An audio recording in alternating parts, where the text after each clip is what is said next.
대방열림과 함께하는 가장 확실한 영양사 합격의 길. 영양사 강의 진행 20여 년 이상, 수많은 합격생들이 추천하는 영양사 특강, 5인의 영양사 합격 전문 교수팀, 20여 년 이상 꾸준히 보완되어 온 강의용 교재. 유사상호를 주의하세요. 대방열림. 안녕하세요. 안녕하세요. 네, 반갑습니다. 대방열림고시학원 영양사 영양교육 담당하는 이승훈입니다. 자, 수업에 들어가기 앞서서 우선 과목에 대한 소개하고 공부 방법하고 진도를 어떻게 나가야 할지, 하다가 막히는 경우에는 어디에서 도움을 찾아야 될지를 간략하게 다 아시겠지만 말씀을 좀 드리고 수업에 들어가도록 하겠습니다. 우선 영양교육 과목은 뭐 아시다시피 상당히 문과 쪽 마인드가 필요한 과목이에요. 영양사라는 면허증 자체가 이과 과목이긴 한데, 그 중에서 이놈의 영양교육이 이게 문과 쪽 내용이 있어서 이과 쪽에 두뇌가 좀 특화되신 분들은 굉장히 어려워하시는 면이 없잖아 있는 부분인데, 제일 먼저 드리고 싶은 말씀은 영양교육은 기존에 출제되었었던 문제들도 그렇고, 그리고 영양사 면허증을 가지고 업무를 수행하는 데 있어서 필요한 영양교육은 아주 얕은 수준이기 때문에 개념 정도만 이해하시고 넘어가시면 된다. 개념을 꼼꼼하게 숙지하시면 어려운 부분이 하나도 없다라는 말씀을 드리고, 수업 자체를 개념 설명, 정의에 초점을 맞춰가지고 설명을 드릴 예정입니다. 첫 번째로는 우선은 비중이 좀 많이 약한 과목 중에 하나입니다. 1교시에 61번부터 74번까지 14문제밖에 안 되거든요. 근데 이 14문제는 우리가 다 득해야 되는 부분이라고 생각을 하셔야 됩니다. 합격수기 우리 카페에 올라와 있는 거 읽어보시면 제가 첫 시간에 그런 말씀을 드리거든요. 영양교육이 효자 과목이어서 평균 점수를 높이는데 일조를 할 것이라고 말씀을 드리는데, 다들 거기에 공감을 하시는 합격생들의 수기들이 있습니다.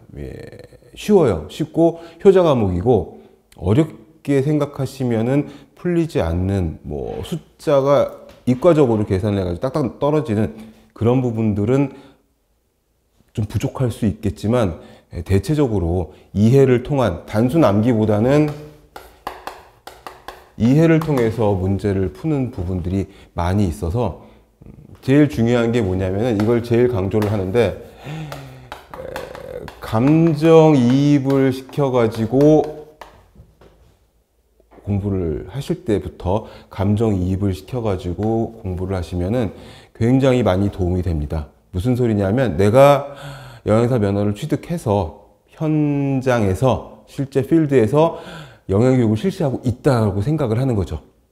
그래서 내가 교육자의 마음으로, 교육자의 입장에서 한 줄 한 줄 읽어가면은 내가 이렇게 교육을 시켜야 되겠구나 하는 부분이 생깁니다.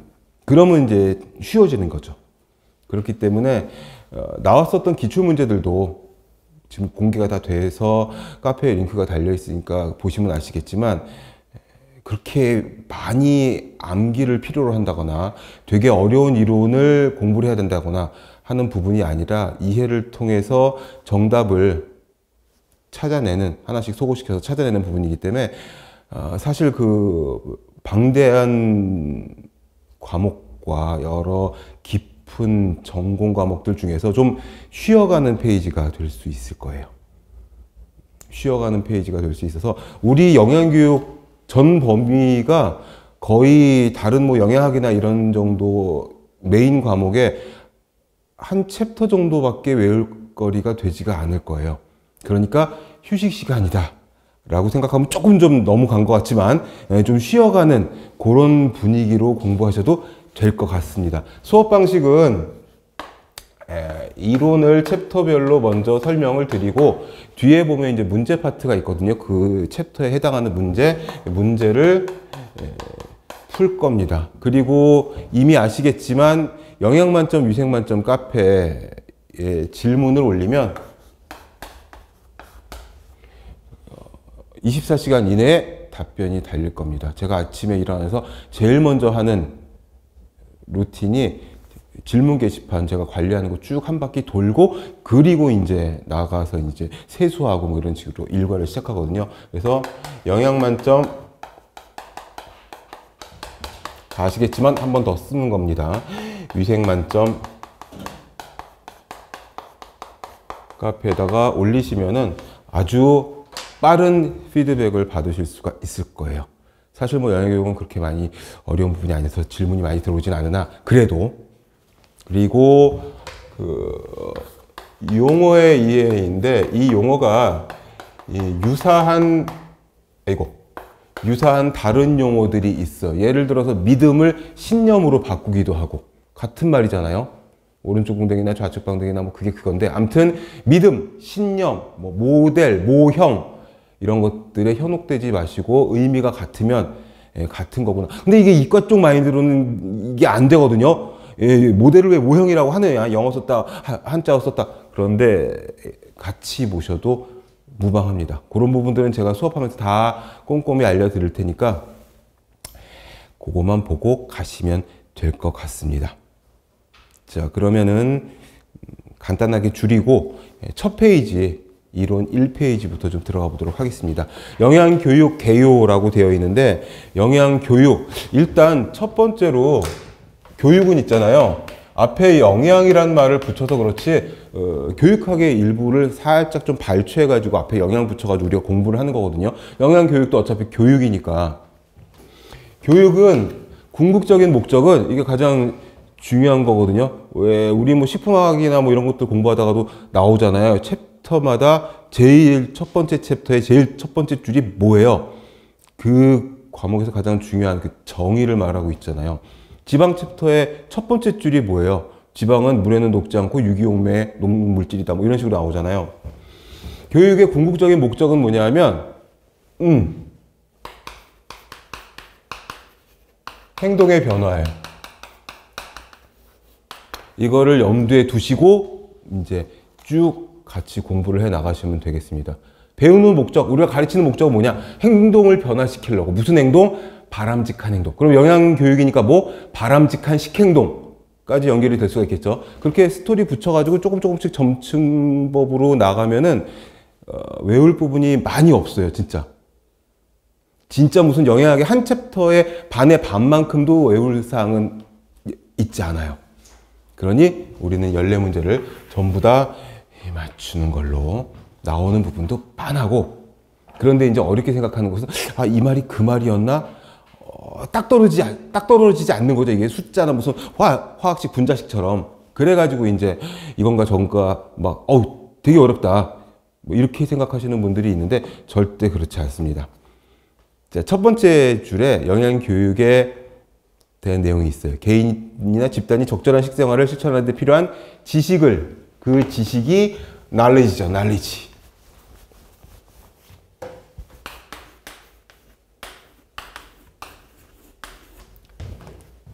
뭘 알아야지 행동을 바꿀 거 아니겠어요? 왜 이래?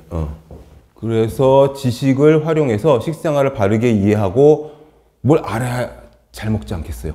모르면 뭐 용과음하게 아무거나 먹는 거죠. 그러니 모르고 있는 사람들은 뭐 요즘 미디어나 이런 데서 잘못된 지식을 막 전파해도 그거 그렇다는데, 우리나라 사람들도 되게 활자나 그런 거에 미디어에 되게 약하고 신봉하는 면이 없잖아 있기 때문에, 이게 좋다 그러면 거기만 그냥 주구장창 가는 경우가 있으니까, 그 알려주는 거죠. 그 지식을 식생활에서 실천하려는 태도.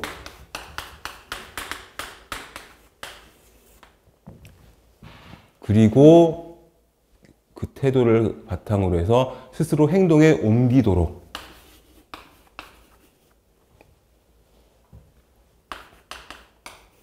그래서 이겁니다. 핵심은 KAP. 여기다가 비슷한 프랙티스라는 용어를 써가지고 KAP로 보기도 해요. 둘 다 같은 걸로 생각하시면 됩니다. 그래서 영양교육의 순서는 KAB. 영양교육에서 중요한 것은 흐름도는 KAB, 지식과 태도와 행동이 됩니다. 그 두 줄의 핵심 내용이 다 들어있고, 그 밑에 이제 그러면은 어떤 목적을 가지고 어떤 목표를 세울 것이냐. 목적과 목표는 비슷한 용어인데 목적이 좀 더 범위가 커요. 목표는 목적을 이루기 위한 구체적인 내용을 가지고 있는 겁니다. 이것도 시험에 나온 적이 있었는데 뭐 너무 쉽잖아요. 시작하자마자부터 계속 이렇게 뭐 쉽지 않냐고 막 우기고 있는데 계속 이렇게 우기다 보면 여러분들도 이제 아 정말 쉽구나. 그래서 정답을 잘 찾아내실 수가 있을 거예요. 목적은 여기 대상자가 일상생활에서 쭉 나와 있는데 이게 이제 우리 또 감정이입을 해서 전문가적인 조언을 주는 거죠. 어떻게 하면 잘 먹을 수 있는지, 스마트하게 먹을 수 있는지 이런 것들을 식생활을, 바람직한 식생활을 하게 유도를 하는 겁니다. 그래서 어떻게 개선하고 유지하도록 건강 증진. 그러니 교육은 행동의 변화를 궁극적인 목적으로 하는데 행동의 변화는 결국 뭐예요? 건강을 증진시키는 바람직한 식행동.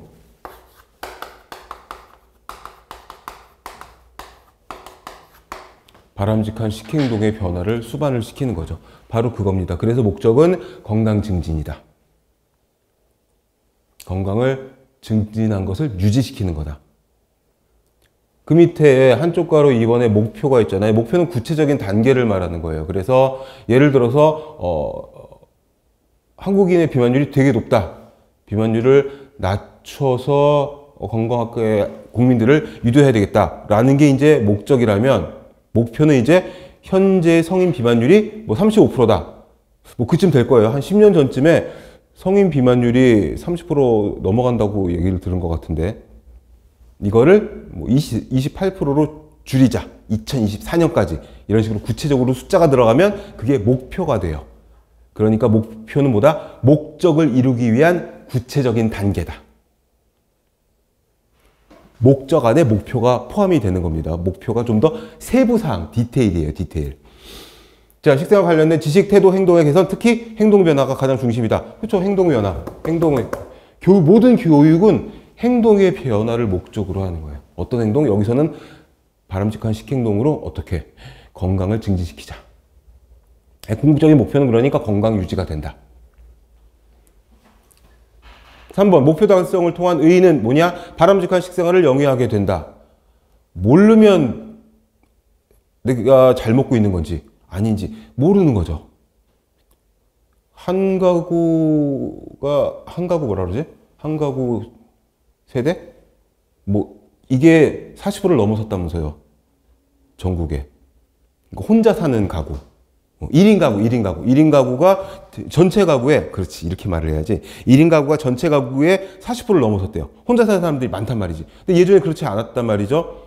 예전에는 한 3대가 같이 사는 대가족이 꽤 흔한 적이었는데, 그때는 영양교육이 어영부영 좀 됐어요. 어영부영이라는 말은 좀 그렇지만, 밥상머리 교육이라고 해서 뭐 예절교육도 되고, 골고루 먹어라, 꼭꼭 씹어 먹어라, 이런 교육들이 좀 되고, 어머니는 노인부터 자녀까지 3대가 같이 있으면은 어떻게 식품의 선택이라든지 종류 이런 것들도 다양하게 유지가 됐었는데 혼자 살게 되면 뭐 그딴 거 없는 거죠. 간편식 찾게 되고 그게 이제 중요한 게 뭐냐면 이놈의 영양이라는 게 의약품처럼 한 번 먹었다고 해서 몸이 확 나빠진다거나 몸이 확 좋아진다 이러지가 않잖아요. 그거를 우리 뭐라 그래요? 조금 저기야말로 굉장히 역치가 낮은 게 식품이라고 하잖아요. 이건 장기적으로 우리가 루틴하게 쭉 먹어가면서 서서히 나빠지는 거지, 바람직하지 못한 식생활을 뭐 폭식을 한다거나 뭐 되게 매운 거 되게 짠 거를 확 며칠 먹는다고 해서 몸이 확 나빠지거나 그러지 않으니까 중요도를 좀 모를 수가 있어요. 이게 역치가 되게 낮은 게 식품이거든요. 그러니까 잘못 먹고 있는지 잘하고 있는지 이런 것들을 모르는 사이에 몸을 망치게 된다는 거죠. 어느 순간 보니까 무슨 뭐 뱃살이 막 이렇게 잡히고 막 어느 순간 보니까 혈당이 높아져 있고 혈압이 높아져 있고 막 이렇게 되는데 이게 또 약으로는 금세 되지만 식품으로 조절하기에는 시간이 많이 걸리니까 이게 여기에 맹점이 있는 거죠. 영양 교육을 통해서 나타나는 가시적인 변화가 바로바로 나타나지가 않으니까 쉽게 지칠 수도 있고 알긴 아는데 뭐 아이 맛있게 먹고 짧게 살을래 뭐 이런 말도 나오게 되는 거고 그 대상자의 영양 상태를 개선시키는 게 목표 달성을 통한 의의가 되지만 이거 사실 쉽지가 않아요. 그래서 우리가 꾸준하게 계속 조언을 해주고 여기서 계속 감정이입 시켜서 지워졌구나. 감정이입 시켜가지고 우리가 지금 영양 교육자가 된 거예요. 영양 교육자가 돼서 모르는 사람들에게 비전공자들에게 일반인들에게 영양 교육을 시키는 거예요. 지금 우리는 그 입장에서 지금 글을 읽어가는 겁니다. 대상자의 영양 상태를 우리가 개선시켜야 돼. 그 다음에 질병 예방 건강지진에 기여가 되겠죠. 당연히. 국민 건강을 위한 사회적 의료 비용이 절감이 돼요. 왜? 퇴행성 질환이 요즘 문제잖아요. 코비드 팬데믹이 되면서 살짝 흐려지긴 했는데 코비드 이전 시절에 뭐라 그랬냐면 감염성 질환은 다 우리가 커버가 된다고 우리가 다 극복했다 그랬어요. 우리가 이제 극복해야 되는 건 퇴행성 질환, 예전에 성인병이라고 불렀었던 것들 관상동맥 질환이라든지 당뇨라든지 비만이라든지 고혈압, 뇌졸중 뭐 이런 것들 이런 만성질환이 사회적 의료 비용이 굉장히 많이 드는 거죠. 전국민 의료보험이 시행되고 있는 우리나라는 더더군다나 이런 퇴행성 질환 때문에 병원에 가서 치료를 받고 막 이러면 사실 우리가 부담하는 거는 몇 퍼센트 되지가 않는데 이 사회보험에서 나온 돈이 많잖아요. 그럼 전 국민의 보험료 부담이 커지니까 사회적 의료 비용이 절감이 된다는 말은 뭐냐 하면 결국엔 궁극적으로 우리 모두의 보험료 부담이 줄어든다는 내용이죠. 지나다니다 보면 여러분들이 이제 전구 저기에서 잘 모르시겠지만 동네 곳곳에 구석구석에 운동기구들이 꽤 많이 있고 하루 종일 그 운동기구들이 거의 놀지를 않아요. 비 올 때도 심지어는 우산을 들고 막 운동을 하시는 분들이 계시는데 그런 것들을 많이 확충해 놓으면은 어떻게 건강이 조금씩이나마 증진이 되고 병원에 갈 사람이 조금이라도 줄어들면 사회적인 비용이 절감이 되는 효과가 있다라는 거고 그건 결국 국민 복지 향상에 기여가 된다는 그런 말씀이 됩니다. 자, 그럼 4번에 영양교육 과정이 있는데 지역사회 내에서 영양 상태가 취약한 집단을 대상으로 취약한 집단을 찾아내야 되겠죠. 아까는 가장 보편적인 예로 1인 가구를 예를 들었는데 영양 상태가 취약한 집단이 1인 가구 안에서도 혼자 사시는 노인분들이 꽤 많이 계세요. 이거는 뭐 어제 오늘 얘기가 아니고 벌써 한 30년쯤 된 것 같은데요. 제가 병원 영양사로 임상영양사로 근무를 했었거든요. 대학원을 졸업하고 그때 이제 제가 졸업한 학교에서 모교 교수님들하고 학교 주변에 있는 보건소하고 같이 이제 협업을 해가지고 그 지역에 사는 혼자 사시는 어르신들의 수요를 파악을 해서 그분들을 이제 간호학과도 같이 있으니까 간호학과 학생 교수님들이랑 같이 협조를 얻어가지고 건강 상태를 간략하게 파악을 한 다음에 식용과하고 이제 뭐 조리학과하고 같이 식용과에서는 식단을 이제 제공을 해주고 조리학과에서 이제 실무를 해가지고 반찬을 공급하는 그런 사업을 간단하게 했었어요. 2달 남짓 했었는데 저도 이제 졸업생이고 이제 현직으로 병원 영양사로 있으니까 와서 도와드리고 같이 이제 데이터 정리도 해드리고 했었는데 나중에는 굉장한 효과가 있었는데 그런 것처럼 취약한 집단을 찾아내는 거죠. 그들을 대상으로 해서 영양 문제나 요구를 해결하는 어떤 영양 문제가 있는지, 어떤 것들을 원하고 있는지. 나중에 재밌는 그 사업을 잠깐 더 말씀드리면 나중에 재밌는 게 뭐냐면 건강 상태도 개선이 되긴 했었는데 사실 뭐 반찬 몇 그릇 일주일에 몇 번 가져다 드린다고 얼마나 많이 좋아지시겠어요. 근데 되게 재미있는 결과 하나는 그 노인분들이 굉장히 정신적으로 되게 너무 좋아하시고 찾아오는 사람이 전혀 없었는데 대학생들이 와가지고 반찬을 일주일에 몇 번씩 갖다 드리고 하니까 그 2달 동안 굉장히 좋았다고 행복했다고 막 그런 말씀을 하셨었어요. 거의 이구동성으로. 그래서 어떻게 하느냐, 1년에 체계를 세워서 실시를 해야 된다. 방금 말씀드린 것처럼 우선 어떤 취약계층이 있는지 파악을 하고 그들이 뭐를 원하는지. 혼자 사시니까 보통 찬밥을 물에 말아서 그냥 뭐 짠지나 뭐 김치나 이런 거에서 후루룩 말아 드시고, 근데 그게 노인분들의 소화에는 제일 안 좋은 거잖아요. 물 말아 먹는 밥이 소화액을 희석을 시키니까 가뜩이나 소화 능력도 떨어지는데, 그리고 물 말아 마시게 되면 가뜩이나 치아도 안 좋은데, 그러니까 물 말아 드시겠죠. 그 잘 씹지도 않고 삼키게 되니까 그런 어떤 영양 문제, 습성, 습관, 요구를 찾아서 어떻게 간혹과 그 다음에 물리치료과도 같이 도움을 드렸었어요. 그런 다음에 조리과, 영양과 그 학생들, 그 다음에 전문가 선생님들, 교수님들 같이, 물론 보건소에 계시는 보건소 영양사, 간호사 선생님들 같이 다. 그래서 1년의 체계를 세워서, 그래서 반복 순환. 그래서 어떻게 한다? 사업을 마친 후에 평가가 꼭 들어가요. 모든 순서도에는, 모든 사업 순서 끝에는 평가가 들어가요. 평가를 해야 또 해야 할지, 집어치워야 할지, 아니면 보완을 해야 될지, 이런 게 나오거든요. 평가는 항상 들어가요. 그래서 그거를 계획에 다시 반영, 반복 실행. 그래서 효과를 자꾸 높이자라는 거죠.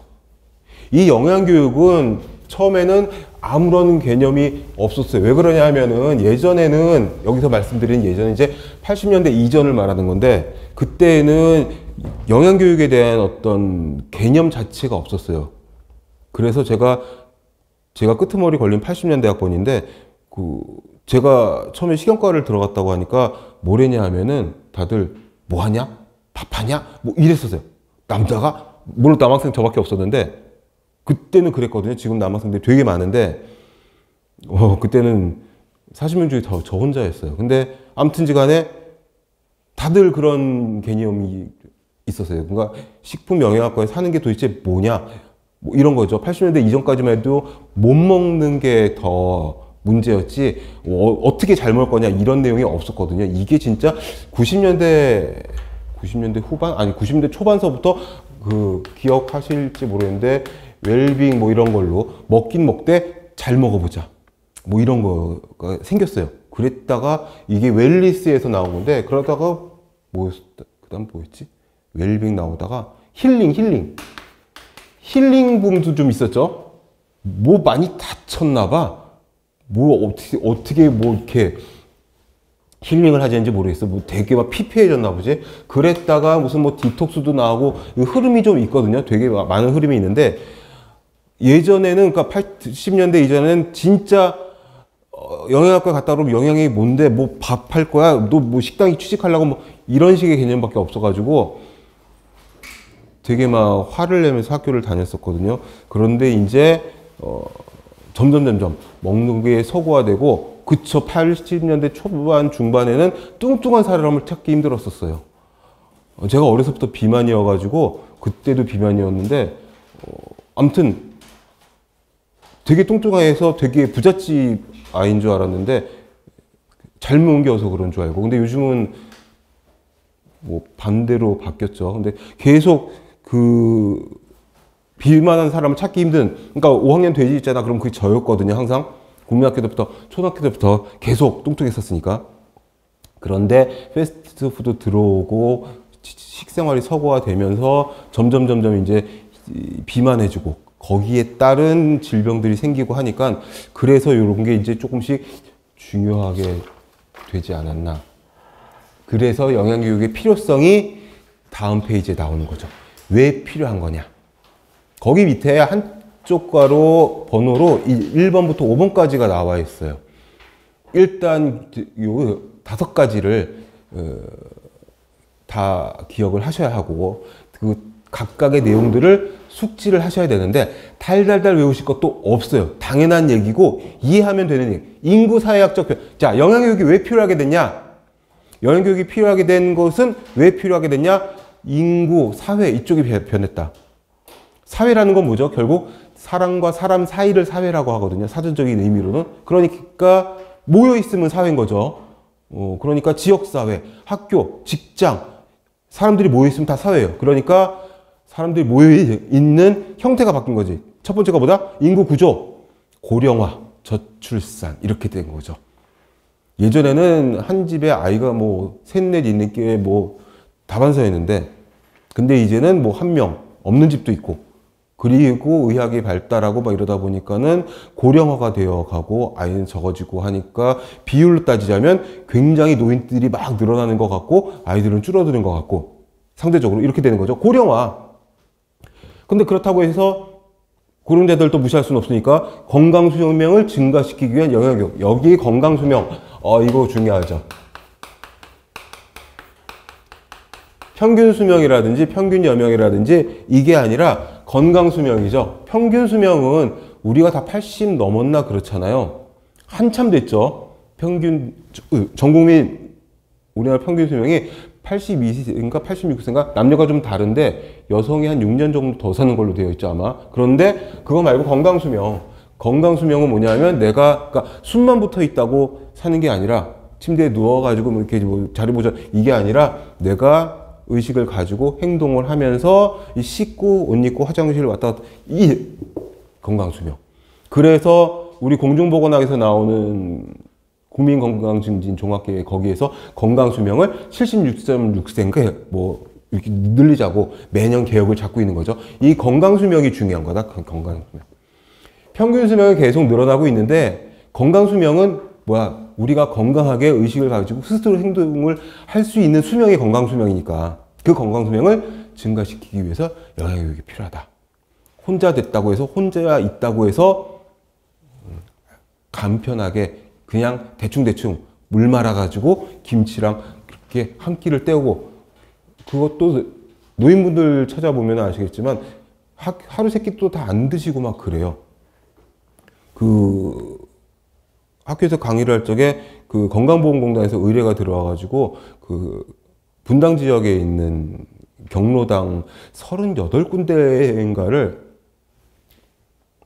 여름방학을 시간을 내가지고 돌면서 노인분들 영양교육을 좀 해달라고 의뢰를 받아가지고 제가 돌아다녀 왔어요. 그랬는데 분당이면 되게 잘 사는 동네잖아요. 저는 강북에 살아서 이제 분당은 되게 부자 동네 이렇게 생각을 했었는데 혼자 사시는 노인분들이 그렇게 많고 저는 평생 주택을 살았기 때문에 몰랐는데 아파트 단지에 들어가니까 관리사무소 건물에 이렇게 경로당이 다 붙어 있더만요. 보니까 거기를 30몇 군데를 돌면서 이제 노인분들한테 이제 영양교육을 건강교육을 의뢰를 받아서 시키는데 그러니까 이제 그분들의 대상 파악, 요구도, 그 다음에 교육 시간, 어떤 부분에 초점을 맞춰서 교육을 진행해야 될 건가 이런 것들 다 이제 고민을 하면서 하게 되는 거죠. 그런데 이제 거기 보면은 책에 나와 있지만 고령화 밑에 보시면은 식생활에 사회화 해가지고 식생활 패턴이 변한 거죠. 여기서는 이제 가족 간에 있어서 주부가 취업을 하니까 생활 패턴이 변화되고 그러다 보니까 간편식이 생기고 외식을 하게 되고 막 이런 것들이 나오는데 노인분들을 보면서 수업을 50분 하면은 50분 이상도 잘 못해요. 50분 이게 주의력이 떨어지시기 때문에 한 40분 정도 하고 질문을 한 1시간 반 정도 받고 막 못 가게 잡으시고 막 이러는데 하루에 한 끼나 두 끼를 드시는 분들이 되게 많아요. 분당 얘기를 해서 자꾸 그런데 복지관 같은 구마다 하나씩 있는데 복지관에서 무료 점심을 제공을 하니까 아침부터 와가지고 배식은 12시인데 와가지고 할아버지 할머니들 줄 서 계시는 분들이 되게 많아요.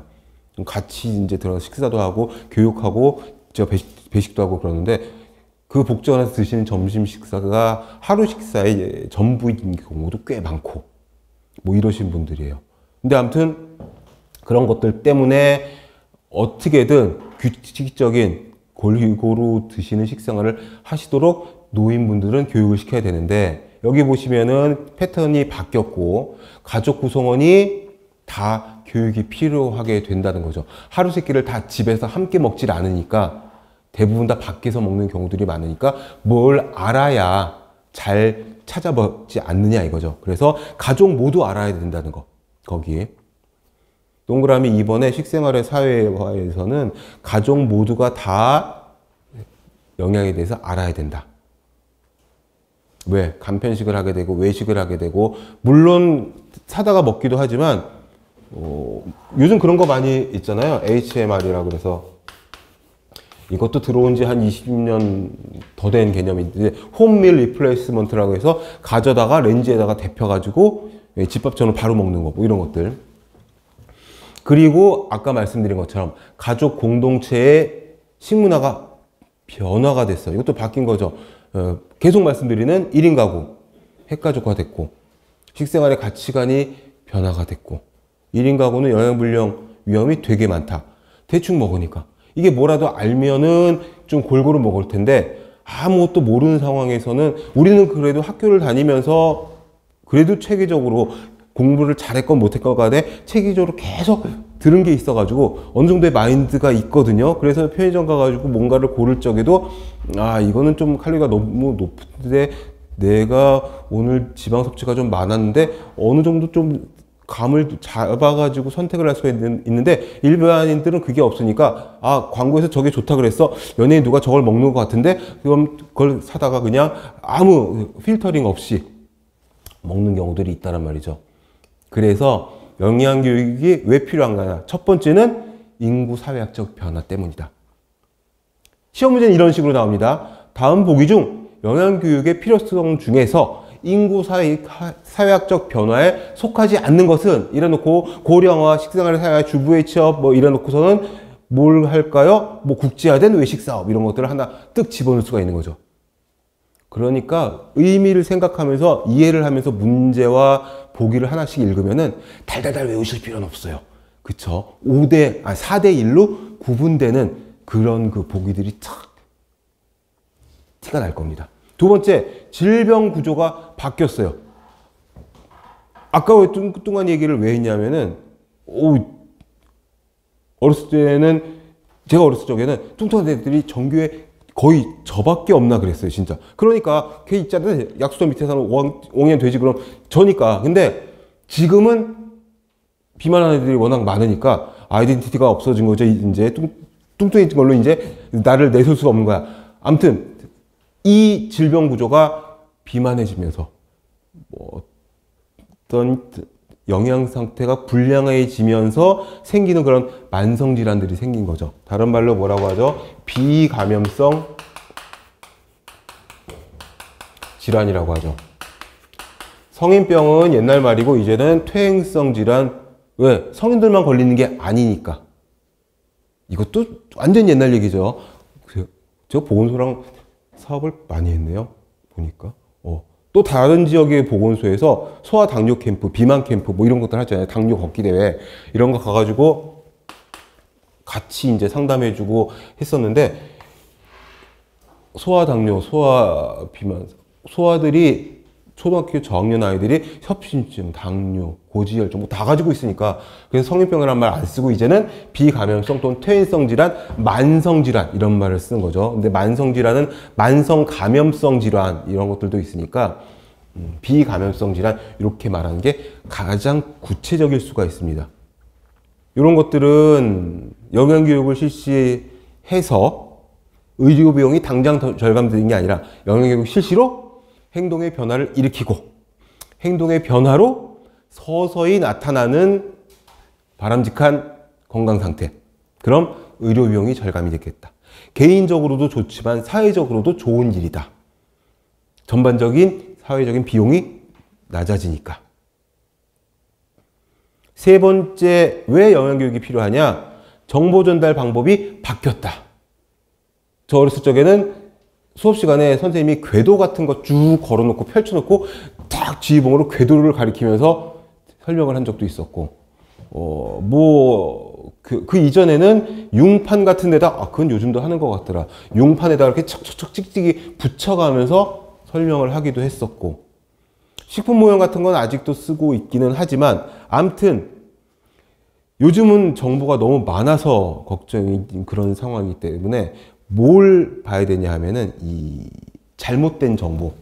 아까도 말씀드렸다시피 예전에 그런 광고가 있었어요.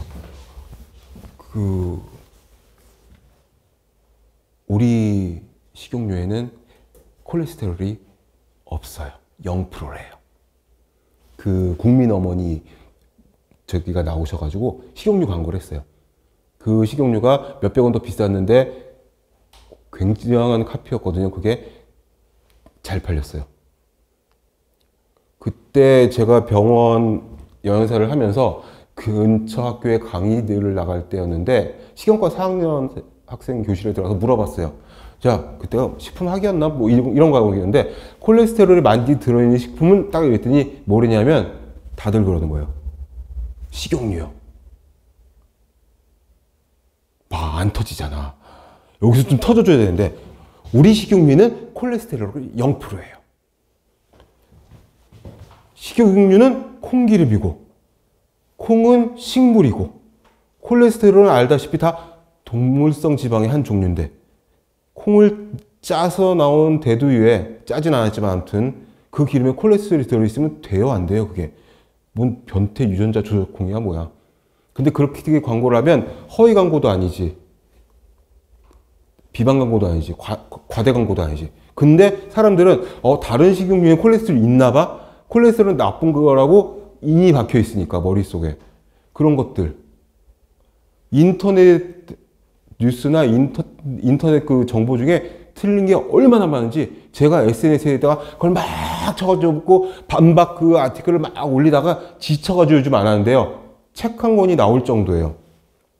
아침 식사로 오렌지 주스랑 모닝빵을 먹으면 안 된대. 헬스 무슨 그 인터넷 신문사에서 조목조목 쫙 읽어보니까 모닝빵은 탄수화물인데 그죠? 탄수화물은 입에서 씹을 적에 프티알린 이런 효과로 전분이 분해가 되는 효과가 있는데 오렌지 주스를 같이 마시면요. 그러면 오렌지 주스는 산성이기 때문에 프티알린은 효소인데 그 효소를 억제해서 소화불량이 된다는 거야. 위가 없는 사람인가 봐요, 그게. 씹어서만 소화를 시키는 모양이지? 이거는 무슨 뭐 별거 다 있어요. 무슨 치맥의 저주, 침을 쫙 나오잖아요. 치킨과 맥주는 완전 상극이라는 거지. 아, 그럼 술이랑 뭐는 뭐 잘 어울리겠어?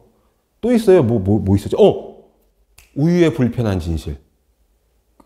유튜브 찾아보시면 그 외국 그 적인데 다큐멘터리인데 그 밑에 자막이 쭉 깔려가지고 한 40몇 분짜리인데 16분짜리로 쫙 요약을 해가지고 있어요. 제가 학교에서 학생들한테 그거를 보고 반박 리포트를 써오라고 해가지고 학기마다 그걸로 수업을 했었는데 한 학기에 제대로 써오는 학생이 한두 명 정도밖에 없어요. 아무튼 근데 더 중요한 건 뭐냐면 아는 사람이 더 잘 속는다고 식품영양학과 학생들이 더 잘 속아요.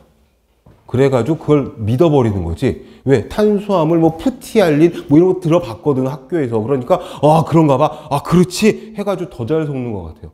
근데 지금 감정이입하라고 계속 말씀드리잖아요.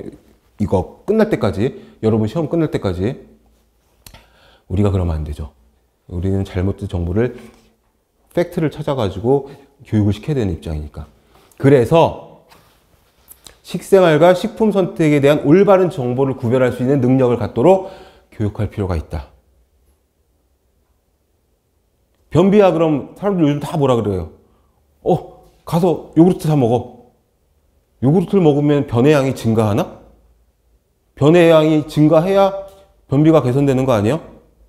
요구르트를 먹으면 장운동이 활발해져서 얼마나? 그걸 먹어서 위에서 유산균은 거의 대부분 다 죽을 텐데 장까지 얼마나 살아가려고? 그런 것들을 배운 우리가 제대로 정확한 정보를 알려줘야 될 책임이 있다는 거죠. 영양교육은 그거다 지금. 그래서 그런 구별할 수 있는 능력을 갖도록 교육할 필요가 있다. 3번 내용은 그거예요. 4번 왜 필요하냐? 식품산업과 식생활의 환경이 변했다.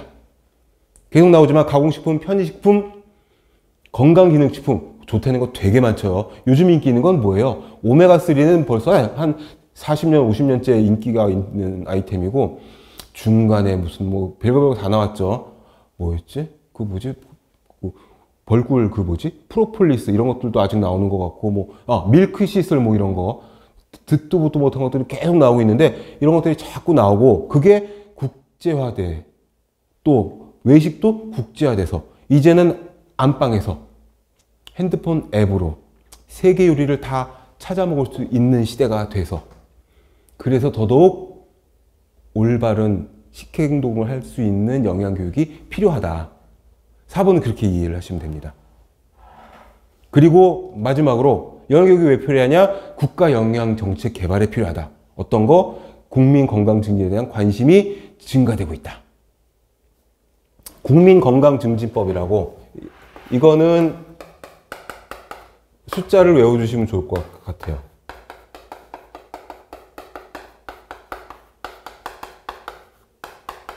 얼마 안 된 얘기예요, 이게 지금. 이게 예방 차원의 영양교육 내용이 들어가 있어요. 그래서 가끔 시험에 나와요. 그리고 법의 제정 순서 이런 것들을 물어보기도 하니까 연도를 같이 알아두시면 좋아요. 예전에는 비만한 사람이 정말 없었어요. 그리고 우리 식생활도 한식이 굉장히 골고루 먹는 건강식이잖아요. 그런 게 없었는데 패스트푸드점이 들어온 게 제 기억으로 거의 80년대 초중반일 거예요. 그리고 나서 이제 서양식 프랜차이즈가 막 들어오면서 그러면서 사람들이 비만해지고 자동차 보유대수 많아지고 막 이러다 보니까 운동량 적어지고 해서 같이 막 늘어나서 이 상황이 됐는데 이 상황은 이제 전국민 비만율이 굉장히 높아진 지금의 현 상황. 그러니 이때 이전부터 이제 요거를 파악을 해가지고 요런 게 필요하겠다라고 생각을 했겠죠. 두 번째는 보건소 영양사업. 보건소에서 영양사업을 되게 많이 하고 있고 보건소 홈페이지들이 다 잘 돼 있거든요. 그래서 검색 한번 해보시면은 보건소 홈페이지 들어가면 정말 거의 무료로 받을 수 있는 교육, 혜택 뭐 이런 저기들이 굉장히 많아요. 365일 보건소가 어마어마하게 바쁘더라고요. 보시면 보건소에서 하는 거는 가장 중요한 게 이거죠. 요거 시험에도 나왔었는 겁니다. 영양 플러스.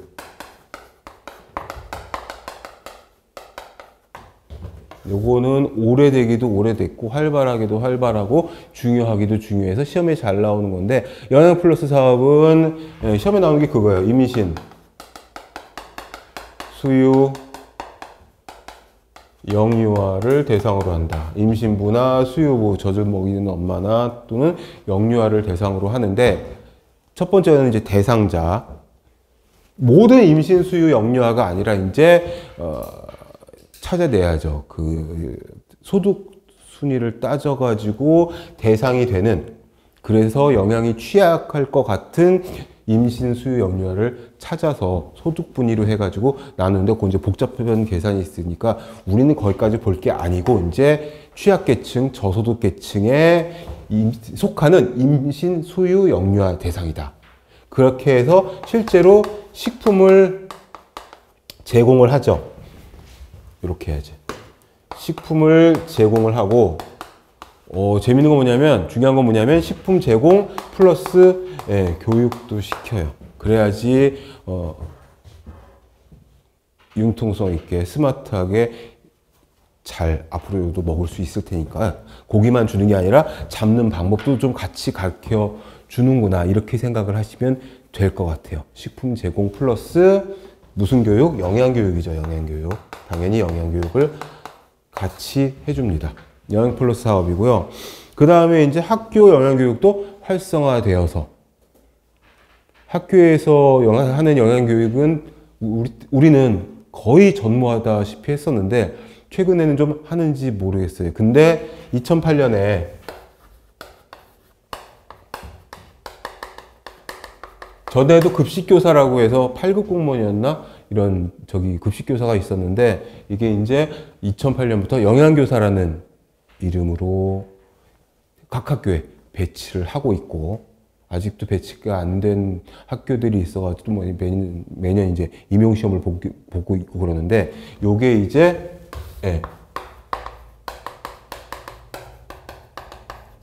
학교급식법으로 영양교사를 만들어서 이게 실종가 그런데 뭐 이 숫자가 중요한 건 아니고 학교급식법으로 영양교사를 각 학교에 배치를 시켜서 이전보다는 좀 더 2008년 이전보다는 좀 더 교육과 그다음에 균형 잡힌 영양 이쪽을 좀 더 신경을 쓰겠다라고 되는 거죠. 그러니까 그게 다 영양교육의 필요성이 들어가는 한 축이 되는 거고 또 어린이 영양관리도 되게 관심이 높아져서 어린이 식생활 안전관리 특별법 이런 게 있어가지고 학교 주변 200m는 유해 불량식품을 팔 수가 없게 되어 있죠.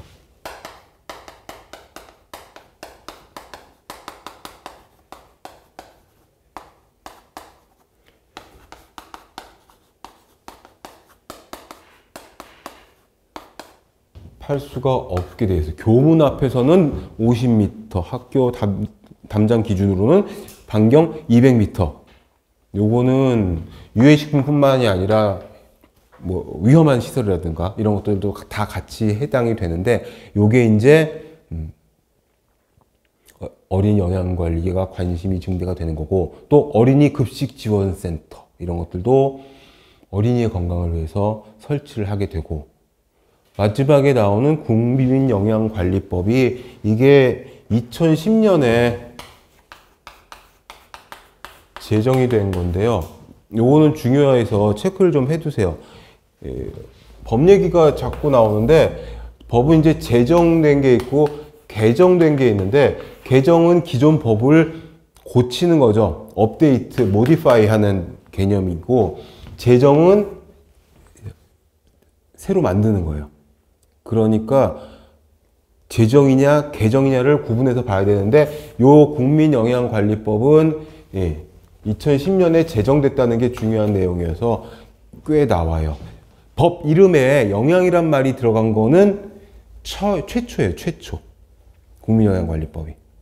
그러니까 영양이라는 말이 들어간 법이 2010년 이전에는 아예 없었다고요.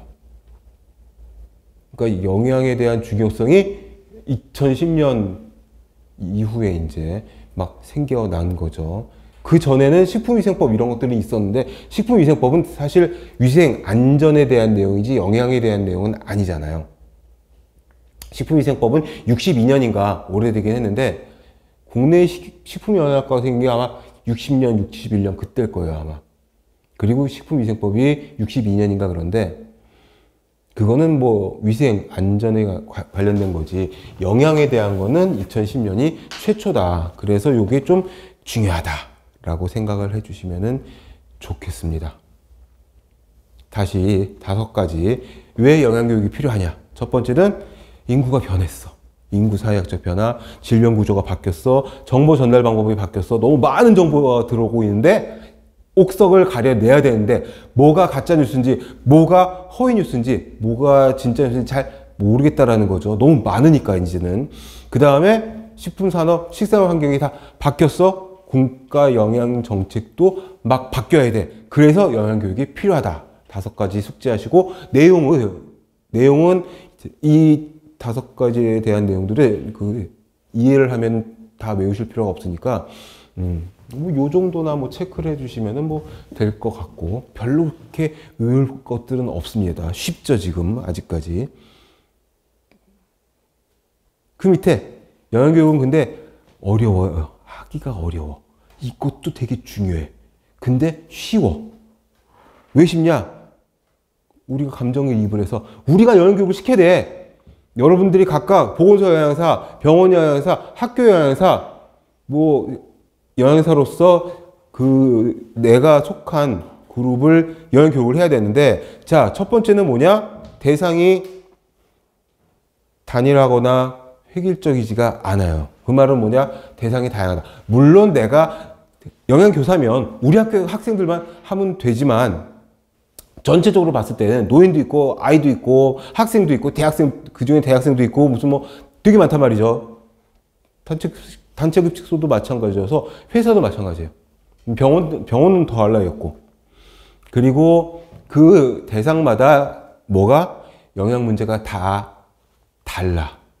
노인 다를 거고 어린이 다를 거고 병원은 당연하고, 그리고 중요한 거 하나 있어요. 요것만 쓰고 쉴게요. 자, 거기 영양교육의 대상이 단일하고 획일적이 아니다. 거기다가 빈칸이 있으니까 세 줄만 쓸게요. 대상이 다양하다. 뭐 어린이 집도 있고 학교도 있고 뭐 많죠. 경로당이니 무슨 뭐 병원이, 나머지 여러분 쓰시면 되고, 그 다음에 대상 집단의 영양 문제, 이게 다양해서 이거를 파악하는 게 중요하고, 마지막으로 이거죠. 이거